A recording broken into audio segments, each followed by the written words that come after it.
வணக்கம். All in one zone devotion சேனலுக்கு உங்களை அன்புடன் வரவேற்கிறேன். இன்றைக்கி நம்மளுடைய சேனலில் நாளைய தினம் 27/6/2026 அதாவது சனிக்கிழமை அன்று சனி மகா பிரதோஷம் வருகிறதுங்க. அற்புதமான சிறப்பு வாய்ந்த நாள். அதாவது சிவபெருமானுக்கு பிரதோஷம் நாளைக்கு மற்றும் சனி பகவானுக்குரிய சனிக்கிழமையும் வருது இல்லையா. அதனால் நாளைய தினம் நம்ம பிரதோஷ நேரத்தில், அதாவது மாலை 4:30 6 மணிக்குள்ளே நம்ம சிவபெருமானையும் நந்தி தேவனையும் ஒரு சேர நம்ம தரிசனம் செஞ்சாக்க நம்முடைய அனைத்து தோஷங்களும் நீங்கும் என்று சொல்லப்படுகிறதுங்க. இன்னும் சொல்லப்போனால் கர்ம வினைக்கு அதிபதியான சனி பகவான்க நம்ம பிரதோஷ காலத்தில் சிவபெருமானை நம்ம வழிபட்டால் சனி பகவானுக்குரிய அதாவது கர்ம வினைகள் இருக்குது இல்லையா, நம்முடைய கர்ம வினைகள் அப்படியே குறையுமோ, கர்ம வினைகள் நீங்கும் என்று சொல்லப்படுகிறது. மேலும் சனியின் தாக்கமும் குறையும். இன்னும் சொல்லணும் அப்படின்னு பார்த்தோன்னா, நாளைய தினம் நம்ம சிவபெருமானை தரிசனம் செய்யும்போது சனி தசை நடக்கும் இல்லையா. அர்த்தமாஷ்ட சனி, 7.5 சனி, அந்தராஷ்டம சனி, அஷ்டம சனி இருக்கிறவங்கெல்லாம் சிவபெருமானை தரிசனம் செய்தால் இந்த சனியின் தோஷம் அப்படியே விலகும், சனியின் பார்வை குறையும் என்று நம்பப்படுகிறது. அதாவது சனிக்கிழமை அன்னைக்கு சனி பிரதோஷத்தன்று சிவபெருமானை நம்ம தரிசனம் செஞ்சாக்க 1000 மடங்கு புண்ணியத்தை நமக்கு கொண்டு தரும். அதாவது சாதாரண பிரதோஷம் அன்னைக்கு நம்ம சிவ தரிசனம் செய்வதை விட சனிக்கிழமை அன்னைக்கு நம்ம செஞ்சோம்னு வச்சுக்கோங்களேன், 1000 மடங்கு நமக்கு நற்பலன்களை கொண்டு தரும். திருமண தடை விலகும், எல்லா தடைகளும் விலகும், கடன் சுமை விலகும், சகல சௌபாகியங்களும் நமக்கு சேருங்க. அதாவது சனி பிரதோஷத்தன்று நாளைய தினம் விரதம் இருக்க முடிஞ்சவங்க முழு நாளும் விரதம் இருக்கலாம். விரதம் இருந்து மாலை பொழுதில் கோவிலுக்கு சென்று சிவபெருமானையும் நந்தி பகவானையும் ஒரு சேரா தரிசனம் செஞ்சு பிரதட்சணம் நெய் தீபம் அல்லது நல்லெண்ணெய் தீபம் ஏற்றலாம். மற்றும் ஓம் நமச்சிவாய என்ற மந்திரத்தை 108 முறை படிக்கலாம். மற்றும் கூட்டு பிரார்த்தனையாக பாடல்கள் பாடலாம், சிவபுராணம் சொல்லலாம். இப்படி செய்தால் நமக்கு புண்ணியம் சேரும் மற்றும் நம்முடைய கர்ம வினைகள் முற்றிலும் நீங்கும் என்பது நம்பிக்கை. அதாவது மாலை நேரத்தில் கரெக்டாக 4:30 ஸ்டார்ட் பண்ணுவாங்கங்க. 4:30 6 மணிக்குள்ளே சிவ பிரதோஷ காலம். அந்த பிரதோஷ காலத்தில் அபிஷேகத்தை நம்ம கண்ணால் பார்த்தாலே போருங்க, நமக்கு கோடி புண்ணியம், நம்முடைய வேண்டுதல்கள் அனைத்தும் நிறைவேறும். மற்றும் நாளைய தினம் நம்ம சனி மகா பிரதோஷத்தை நம்ம தவற விடக்கூடாது. எல்லாருக்கும் ஷேர் பண்ணுங்க, தெரியாதவங்க நிறைய பேர் இருப்பாங்க இல்லையா. இந்த நாளில் நம்ம நிறைய தான தர்மங்கள் செய்யலாம், அதாவது அன்னதானம் செய்யலாம். மற்றும் பிரசாதங்களை செஞ்சு கோவிலுக்கு எடுத்துகிட்டு போய் நம்ம கோவிலில் விநியோகம் செய்யலாம். வீட்லேயும் நம்ம பிரசாதத்தை வச்சு நம்ம நெய்வேத்தியமாக சிவபெருமானுக்கு படைக்கலாங்க. சிவபெருமான் படம் இருந்ததுன்னா சிவபெருமான் படத்தை துடைத்து சந்தன குங்குமம் வச்சு ஒரு மணப்பலகையில் படத்தை வச்சுக்கோங்க. வச்சுட்டு நீங்கள் வீட்டில் நல்லெண்ணெய் தீபம் அல்லது நெய் தீபம் ஏற்றிக்கோங்க. மற்றும் வில்வ இலை கிடைக்கும் இல்லையா, வில்வ இலையில் மாலையாக போடலாம். வீட்டில் இருக்கிற சிவபெருமானுக்கும் போடலாம், கோவிலுக்கும் வாங்கி எடுத்துகிட்டு போகலாம், பூக்கள் வாங்கி எடுத்துகிட்டு போகலாம். பூக்களை தொடுத்தும் சுவாமிக்கு போடலாம். அதாவது நம்ம வாங்குகிற பூவத்தை விட நம்ம தொடுத்து போடுறோம் பார்த்திங்களா, அந்த தொடுத்து போடுற பூக்கு மிகவும் சிறப்பு அப்படின்னு நிறைய பேர் சொல்கிறாங்க. அப்படியே நம்ம பூக்களை வாங்கி கட்டின பூ வாங்கி நம்ம போடுறத விட தொடுத்து போடுறது அவ்வளவு சிறப்பம். அதே மாதிரி வில்வ இலைகளை நம்ம தொடுத்து கோவிலில் போடலாம் சுவாமிக்கு. அப்புறம் அருகம்புல் மாலை நந்தி தேவருக்கு போடலாம். மிக மிக மிக அற்புதமான நாள் நாளைக்கு சனி மகா பிரதோஷம். நிறைய பேர் கோவிலில் வருவாங்க பாருங்கள், கூட்டம் அப்படி கோவிலில் ஏராளமாக இருக்கும். நம்ம நிற்பதற்கே இடமே இருக்காதுங்க. அவ்வளவு கூட்டம் இருக்கும். ரெகுலராக நிறைய பேர் பிரதோஷம் அன்னைக்கு கோவிலுக்கு சென்று சிவபெருமானை தரிசனம் செய்வார்கள். மற்றும் இப்போ எங்கள் கோவிலெல்லாம் பார்த்திங்கன்னா நாங்கள் கூட்டு பிரார்த்தனையாக சிவ பாடல்கள் பாடுவோங்க. தேவாரம் பாடுவோம், திருவாசகம் பாடுவோம், சிவபுராணம் பாடுவோம். அதே மாதிரி ஓம் நமச்சிவாய மந்திரம் இருக்கு இல்லையா, அதை நாங்கள் எல்லாரும் 108 முறை நாங்கள் ஜபிப்போம். அதாவது ஒரு பிரார்த்தனையை எடுத்துக்கொள்வோம். அந்த ஒரு பிரார்த்தனையை எடுத்துட்டு நாங்கள் அனைவரும் கூட்டு பிரார்த்தனையாக ஜபிப்போம். எல்லாரும் அவரவர் பிரார்த்தனையை மனதிற்குள் வைப்பார்கள். மேலும் நாங்கள் எல்லாரும் சேர்ந்து கோரஸாக பாடுவோம். கோரஸாக பாடும்போது அந்த என்ன ஆகும்னா நம்முடைய பிரார்த்தனைகள் உடனே நிறைவேறும் அப்படின்ற ஐதீகம் இருக்குது. அதில் சில ஊரில் கூட்டு பிரார்த்தனையாக பாடல்கள் பாட மாட்டாங்க. அப்படி இருக்கிறவங்க வீட்லேயும் தனிப்பட்ட முறையில் கோவிலுக்கு போக முடியாதவங்க வீட்டில் பாடலாம்.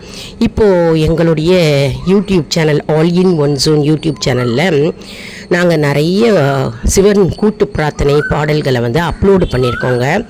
அதாவது தேவார பாடல்கள், அப்புறம் சிவன் திருவாசகம் பாடல்கள் மற்றும் சிவபெருமானுக்குரிய பிரதோஷ நேர பாடல்கள்னு நிறைய பாடல்கள் அப்லோடு பண்ணியிருக்கோங்க. போய் பார்த்து பாடி பலன் பெறுவீர்கள். அதாவது எல்லாரும் பாடுங்க, கற்றுக்கோங்க, சிவபெருமானுடைய அருளை பெறுங்க. அதாவது நமக்கு பாடவே தெரியல அப்படின்னு நிறைய பேர் இருக்காங்க.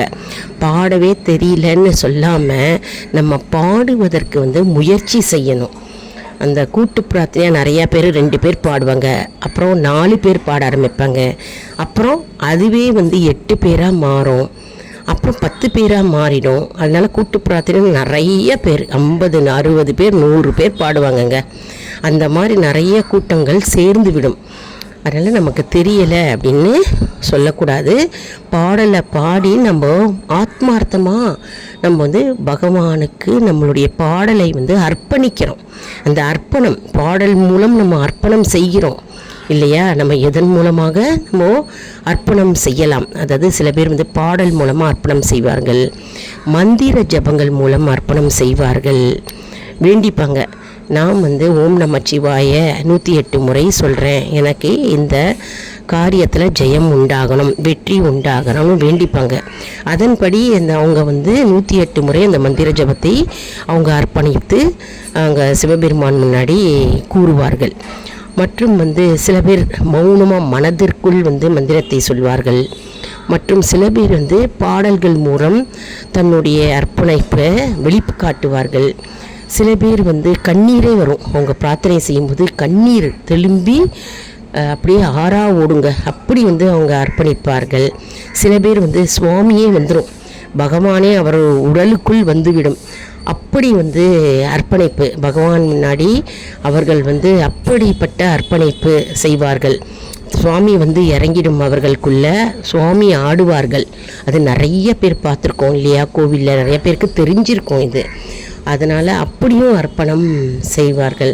அதனால் இது பகவானுக்கு நம்ம செய்கின்ற ஒரு அர்ப்பணிப்பு தான் இந்த பாடல்கள், மந்திர ஜபங்கள் மற்றும் ஸ்லோகங்கள் மற்றும் சிவபுராணம் படிக்கிறது மற்றும் மனதார ஆத்மார்த்தமாக 108 முறை ஓம் நமச்சிவாய சொல்கிறது.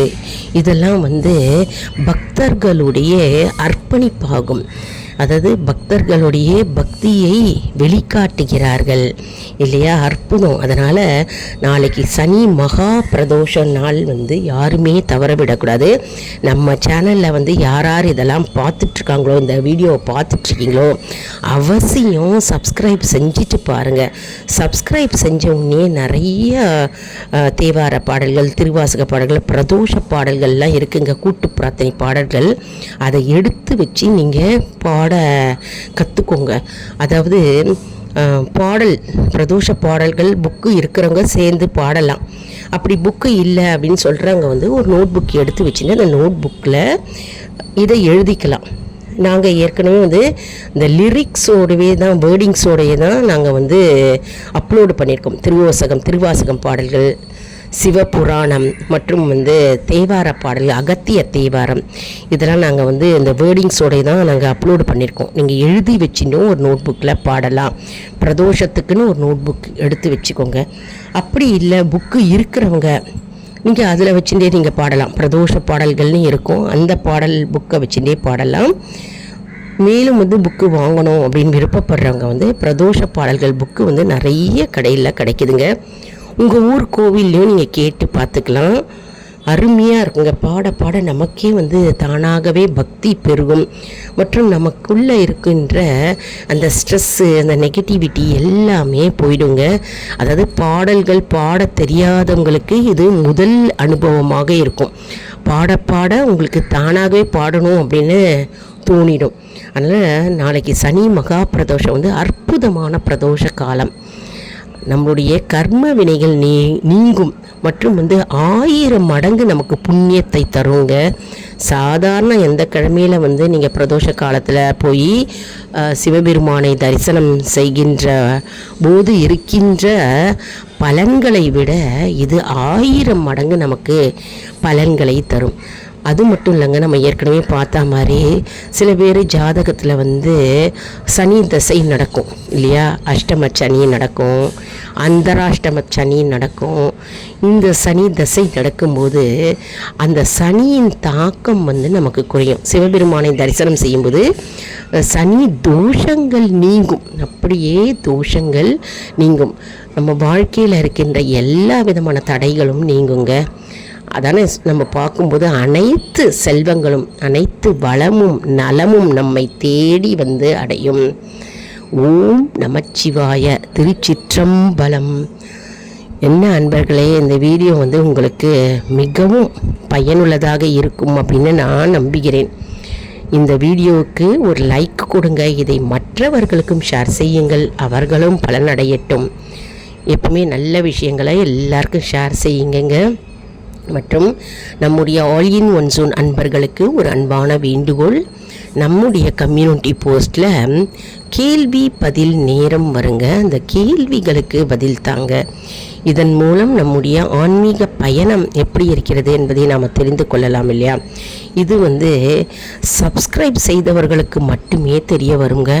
அதனால் நம்முடைய சேனலை மறக்காமல் சப்ஸ்கிரைப் செய்து கொள்ளுங்கள். அடுத்த வீடியோவில் வேறொரு தலைப்புடன் உங்களை சந்திக்கிறேன். நன்றி, வணக்கம்.